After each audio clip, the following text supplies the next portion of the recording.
नमस्कार मित्रांनो, कमळी या मालिकेच्या आजच्या या ट्विस्टमध्ये मी तुमच्यासाठी एक धमाका घेऊन आलेली आहे की ज्या धमाकाची आत्तापर्यंत आपण वाट बघत होतो शेवटी ते होणार आहे आणि सगळ्यांना हवं तेच घडणार आहे.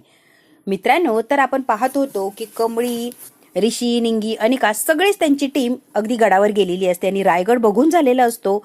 आता मात्र तिथे एक काका असतात, ते त्या रायगडाविषयी सगळी काही माहिती देत असतात. 14 वर्ष तो रायगड बांधायला लागलं. ज्या कारागिराने बांधलं ते महाराजांनी विचारलं की तू आता एवढा सुंदर गड मला बांधून दिलाय, इतकं छान काम केलंय, त्या बदल्यात तुला काय हवंय, म्हणजे मोबदला काय देऊ तुला. तर त्या माणसाने त्यावेळेला महाराजांना म्हटलेलं होतं की मला पैसा अडका काहीच नको किंवा कुठल्याच मोहासाठी मी हे बांधलेलं नाहीये महाराज, मला फक्त याच्या पायथ्याशी माझं नाव कोरण्याची परवानगी द्या, माझं नाव लिहितो की मला सगळं मिळाल्यासारखं झालं. त्यावेळेला महाराजांनी हो असं म्हटलं आणि आज सुद्धा त्या रायगडावर कारागिराचं नाव कोरलं गेलेलं आहे. आता हे सगळं छान किंवा बारीक-नेरीक गोष्टी कमळी, ऋषी, अनिका, निंगी सगळ्याच टीमला मिळालेली असते आणि रायगड बघून त्यांना खरंच आनंद झालेला असतो. महाराजांच्या सहवासात राहून त्या रायगडावर 2 दिवस राहून वेगळी स्फूर्ती, एनर्जी, काहीतरी वेगळीच ताकद या सगळ्यांच्या अंगात आलेली असते. ऋषी आणि कमळी नकळतपणे खूप जवळ आलेले असतात. अनिका सुद्धा चांगलं वागायला लागलेली असते आणि अनिका बरोबर जे काही आत्तापर्यंत कामिनी, रागिनी करत होत्या, तिला काहीतरी वेगळं शिकवायच्या आणि टॉर्चर करायच्या आणि मी समोर जायची ती आणि मी अशी, मी तशी किंवा हे सगळं माझं असंच ती दरवेळेला सांगायची किंवा तिच्या याच्यामध्ये इगो भरला होता की सगळ्या प्रॉपर्टीची मालकीन मी एकटीच आहे. अनिका वेगळ्याच धुंदीत होती, पण जेव्हा ती रायगडावर जाते तेव्हा कमळीच्या किंवा सगळ्या मित्रमैत्रींच्या सहवासात राहून अनिका पूर्णपणे बदललेली असते.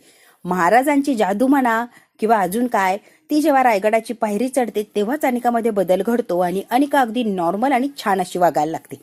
हा बदल बघून कमळीला आणि ऋषीला खरंच आनंद होतो की बघ की अगं या सुंदर स्वच्छ वातावरणात आली तर अनिका सुद्धा बदलली, तर बाकीच्या लोकांचं काय. सगळं काही छान असं झालेलं असतं आणि अनिकाला खूप मोठ्या संकटातून, त्या गुंडांच्या तावडीतून, त्या घाणेरड्या मुलांच्या तावडीतून आपल्या कमळीने वाचवलेलं असतं. हे तर सगळ्यांनाच माहिती आहे. जेव्हा कमळी अनिकाला वाचवते, एका मोठ्या बहिणीचं कर्तव्य निभावते, त्यांना योग्य ती शिक्षा देते आणि कमळीला न्याय मिळवून देण्यासाठी सगळ्यांनी टाळ्या वाजवलेल्या असतात की अनिकाला खरंच मोठ्या संकटातून वाचवलं. हे सगळ्या गोष्टी बघता अनिका आपोआप कमळीकडे अट्रॅक्ट होते आणि माझी मोठी बहीण असं ती मानायला लागते. कमळी आणि अनिका या दोघींमध्ये खूप छान असं बॉन्डिंग तयार झालेलं असतं आणि मोठी बहीण छोटी बहीण असं नातं त्यांच्यामध्ये तयार होतं. कमळी जसं काय सांगेल तसं छान आणि योग्य अशी अनिका वागायला लागलेली असते. कमळीने सुद्धा तेवढ्याच प्रेमाने, समजुतीने अनिकाला जवळ घेतलेलं असतं आणि तिचे आता चांगल्या गोष्टींसाठी पुढाकार घेतलेला असतो. अनिकाला फक्त चांगलं वाईट या दोघींमधला फरक समजून सांगायचा आणि चांगल्या मार्गावर चालायला लावायचं, अगदी आपल्या महाराजांसारखं. आता कमळीने हे अनिकाला शिकवलेलं असतं आणि ऋषीला खूप छान वाटतं की दोघी जणी भांडण सोडून आता प्रेमाने राहत आहे. निंगेला सुद्धा खूप छान वाटतं. सगळे आता छान असे ट्रिपवरून माघारी येतात अगदी गोड्या गोविंदाने. तर इकडे दुसरीकडे वेगळंच काहीतरी घडलेलं असतं. नयनतारा, साधना मावशी अन्नपूर्णा आजीच्या घरी आलेले असतात. त्यांना खाण्यापिण्याचं सामान, काहीतरी गोडधोड त्यांच्या आवडीचं छान असं सगळं काही नयनताराने घरून बनवून आणलेलं असतं आणि साधना मावशीच्या हातचं स्पेशली अन्नपूर्णा आजीला आवडतं हे नयनताराला माहितीच आहे.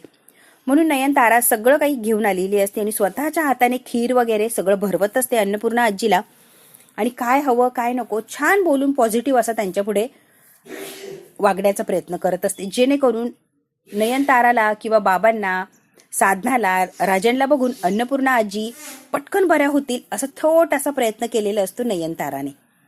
आता यांच्या गप्पा गोष्टी पूर्ण दिवस नयनताराने आजीच्या सोबतच घालवलेला असतो. ऋषी आणि कमळी गडावर असतात आणि सहज बोलता बोलता विषय निघतो तेव्हा साधना मावशींच्या बद्दल. ऋषी लगेच नयनताराला फोन लावतो आणि आई घरी आहेस काय ग, तेव्हा नयनतारा म्हणते नाही रे, अन्नपूर्णा आजींकडे आली मी. हो का, अगं काय नाही, मला साधना मावशींशी बोलायचं होतं. तेव्हा नयनतारा म्हणते अरे मग बोलायचंय तर बोल की, त्या सुद्धा माझ्यासोबतच आल्यात. अरे वा, मग आई जरा फोन देतीस का. व्हिडिओ कॉल केलेला असतो ऋषीने नयनतारासोबत बोलायला आणि आता साधना मावशीसोबत सुद्धा बोलायचं असतं कारण कमळीची आणि साधना मावशीची ओळख करून द्यायची असते. कमळीला इतका आनंद झालेला असतो की ऋषी एवढं कौतुक करतो, जे कौतुक करतो त्या मावशी मिळत्या जुळत्या माझ्या आईसारख्याच आहेत. वर्णनावरून किंवा कौतुकावरून माझी आईच आहे जणू काही असं मला वाटतं. त्यामुळे कमळीला एक वेगळीच काहीतरी ओढ असते की मला यांना बघायचंय, भेटायचंय, यांच्याशी बोलायचंय. इतक्या गोड आहेत त्या, ऋषीची इतकी काळजी घेतात किंवा सगळ्यांनाच इतकं सांभाळून घेतात. मग त्यांच्याशी भेटलं बोललं तर खरंच छान वाटेल असं कमळीच्या डोक्यात असतं. म्हणून कमळी अगदी हट्टच पकडते की ऋषी सर काहीही करा आणि साधना मावशींबरोबर मला बोलायचंय आज. ऋषी म्हणतो हो ग. म्हणून ऋषीने कमळीच्या हट्टासाठी फोन लावलेला असतो, व्हिडिओ कॉल. नयनताराला म्हणतो की आई दे ग त्यांच्याकडे. तेव्हा नयनतारा म्हणते हो रे ऋषी, साधना मावशी धरा, ऋषीला बोलायचंय तुमच्यासोबत. आणि व्हिडिओ कॉल असतो त्यामुळे फोनचा आवाज साधनाला आलेला असतो की कमळीला बोलायचंय साधना मावशींच्या बरोबर. त्यामुळे लगेच साधनाने ओळखलेलं असतं की आता मी जर कमळीसोबत बोलले तर कमळीच्या लक्षात येणार की ही माझी आई आहे. मग आता काय करायचं. साधनाने पदर अजून तोंडावर ओढून घेतलेला असतो आणि स्वतःला लपवत असते. साधनाचं असं म्हणणं असतं की कमळीला इतक्या सांगायला नको. जर मी सांगितलं नयनताराला की मी कमळीची आई आहे, राजांची बायको, अन्नपूर्णा आजीची सून आहे आणि या बाबांची मोठी सून, असं जर कळालं तर कामिनी रागिनी मला तर जिवंत ठेवणार नाही, तिकडे माझ्या कमळीला सुद्धा घरापर्यंत येऊ देणार नाही. इतक्या विचित्र आहेत ह्या कामिनी रागिनी, हे आपल्या साधनाला चांगलंच माहिती असतं. आता शेवटी देवी आईची कृपा म्हणा किंवा काय, ते सगळं काही चांगलंच घडायला लागलेलं असतं आयुष्यामध्ये. आणि साधना म्हणते की नाही मला बोलायचं नाहीये, मला काम आहे मॅडम, मी जाते. तेव्हा साधना अगदी जबरदस्ती करते किंवा ओरडते की साधना मावशी काम बाजूला ठेवा, आधी ऋषीशी बोला. एवढ्या लांबून त्याने फोन लावलाय, त्या कमळीची ओळख करून द्यायची तर बोला की, तुमची काय हरकत आहे.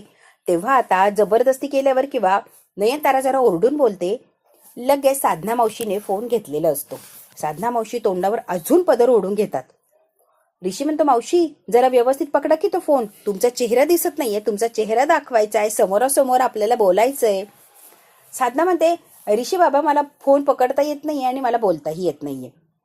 तेव्हा ऋषी म्हणतो वर पकडा फोन, अगदी तोंडाच्या समोर पकडा, बरोबर तुम्ही मला दिसाल. आता ऋषी सुद्धा साधना मावशीला इतकी रिक्वेस्ट करतो किंवा अगदी हट्टच करतो की समोर फोन पकडा. नयनतारा म्हणते साधना मावशी नीट फोन पकडा, बरोबर तुम्हाला दिसेल. आता साधनाला तोंड तर लपवता आलेलं असतं, पण फोन पकडता येत नाही असं खोटं बोलून भागणार नसतं. तिकडून ऋषीने हट्ट केलेला असतो आणि इकडून नयनतारा सुद्धा सांगते की फोन असा पकडायचा आहे, पकडा तुमच्या समोर. आणि साधना मावशीने समोरासमोर फोन पकडलेला असतो, तोंड अगदी पदराने झाकून घेतलेलं असतं. ही कमळी माझी मैत्रीण आणि ह्या माझ्या साधना मावशी. आता ऋषीने एक ओळख करून दिलेली असते साधना मावशीची आणि कमळीची. साधना मावशी तोंड का झाकवलंय तुम्ही, ते पदर काढा तोंडावरचा आणि कमळीला तुमचा चेहरा दिसू द्या. नाही ऋषी बाबा असू द्या की. आता नयनतारा म्हणते साधना ताई काय लावलंय हो तुम्ही, पदर वगैरे हे काय नाटक लावलंय, तुम्ही पदर काढत नाही आहात का. आणि पदर घ्यायला इथे कोण अनोळखी आहे, सगळे आपल्या ओळखीचे, तुम्ही पदर काढा. अगदी आता नयनतारा ओरडलेली असते आणि तिकडून ऋषी सुद्धा म्हणतो की प्लीज मावशी पदर काढा आणि चेहरा दिसू द्या. मजबुरीने किंवा अगदी हट्ट केलेला असतो म्हणून साधना मावशी फायनली तोंडावरचा पदर बाजूला करते. आता मात्र अन्नपूर्णा आजी आजोबा हे तर एका मिनिटात ओळखतात की ही साधना म्हणजेच माझी गौरी आणि राजांची बायको. अन्नपूर्णा आजीला एक वेगळीच काहीतरी शक्ती संचारलेली असते की त्या लगेच अशा तडफड करायला लागतात आणि पॉझिटिव्ह एनर्जी त्यांच्यामध्ये येते. नयनतारा सुद्धा बघायला लागते की यांनी पदर काढलाय तर ह्या अन्नपूर्णा ताईंना काय झालंय, यांचा चेहरा बघून अशा काय वागायला लागल्यात. आणि तिकडे कमळीच्या तर अगदी पायाखालची जमीन सरकते की साधना मावशी दुसरी तिसरी कोणी नसून ही माझी आई आहे. अरे बापरे, कमळी अगदी चक्कर आल्यासारखी होते. ऋषी तिला सावरतो, काय झालंय ग. अहो ऋषी सर, ह्या साधना मावशी नाही तर ह्या माझी आई आहे, तुमचा काहीतरी गैरसमज झालाय, ही माझी आई आहे सरू. ऋषी म्हणतो काय बोलतीये, हे खूप दिवसांपासून आमच्या घरी राहत आहे. कमळीला असं काय झालेलं असतं की त्या गडावरून आता उडून येऊ की काय अन्नपूर्णा आजीच्या घरी, कारण तिची आई तिला भेटलेली असते तेही अन्नपूर्णा आजीच्या घरी. आता मात्र सगळं जे लपवलेलं असतं, जे काय झाकाडाली केलेली असतं आतापर्यंत, ते सगळं सत्य वर आलेलं असतं. शेवटी देवी आईची काहीतरी लीला म्हणा किंवा देवी आईच्या जे मनात होतं शेवटी तेच घडून आलेलं असतं. कमळी जेव्हा तिच्या महाराजांच्या गडावर जाते, आशीर्वाद घेते, देवी आईचा आशीर्वाद घेते, तेव्हा सगळ्यांनीच भरभरून असं कमळीला आशीर्वाद दिलेला असतो. आणि इतके दिवस जे आईपासून लांब होती, शेवटी कमळीची आई कमळीला मिळालेली असते. कमळी म्हणते की ऋषी सर ह्या असं असं आहे. तेव्हा ऋषी नयनताराला म्हणतो की ह्या कमळीची आई आहे, यांना कुठेच जाऊ देऊ नको, आम्ही घरी येईपर्यंत यांच्याकडे लक्ष दे. आता मात्र सगळं जे गुपित असतं ते समोर आलेलं असतं. यांचं चाललेलीच असती चर्चा. साधना घाबरलेली असते, रडायला लागते. तेव्हा नयनतारा जवळ घेते आणि तिला सावरते. मग सगळं काही जे घडलंय आतापर्यंत तो सगळा प्रकार साधनाने आजी समोर बसलेली असते, अन्नपूर्णा आजीच्या समोर, आणि नयनताराच्या आणि सगळं काही सांगितलेलं असतं. ही जेव्हा सांगत असते तेव्हा का कुणास ठाऊक राजन सुद्धा तिथे आलेले असतात. राजनला तर साधनाला बघितलं की वेगळीच काहीतरी ओढ निर्माण होत असते. त्यांची ओढ, त्यांचं ते सगळं अगदी सत्य आणि खरं असतं. खरंच ती त्यांचीच बायको असते, अगदी मनापासून प्रेम केलेली बायको असते. त्यामुळेच तिला बघितलं की वेगळीच फिलिंग किंवा वेगळंच अट्रॅक्शन व्हायचं. बरोबर आता राजनची जी तपास असतो, राजनची तलाश संपलेली असते आणि फायनली राजनची गौरी राजनला मिळालेली असते. अन्नपूर्णा आजीची मोठी सून, बाबांची मोठी सून त्यांना मिळालेली असते.